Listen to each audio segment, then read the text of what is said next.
This is Professor Karlan testifying before the House Judiciary Committee today on the most chilling moment of the impeachment inquiry process so far. I want to just point to what I consider to be the most striking example of this, and the most, I spent all of Thanksgiving vacation sitting there reading these transcripts. I didn't, I ate like a turkey that came to us in the mail that was already cooked because I was spending my time doing this. And the most chilling line for me of the entire process was the following. Ambassador Sondland said he had to announce the investigations. He's talking about President Zelensky. He had to announce the investigations. He didn't actually have to do them, as I understood it. And then he said, I never heard, Mr. Goldman, anyone say that the investigations had to start or had to be completed. The only thing I heard from Mr. Giuliani or otherwise was they had to be announced in some form.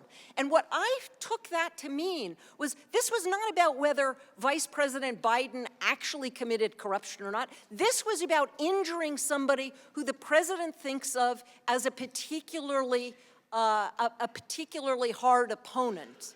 And that's for his private beliefs. Because if I can say one last thing about the interests of the United States, the Constitution of the United States does not care whether the next president of the United States is Donald J. Trump or any one of the Democrats or anybody running on a third party. The Constitution is indifferent to that. What the Constitution cares about is that we have free elections. And so it is only in the president's interest, is not the national interest, that a particular president be elected or be defeated at the next election.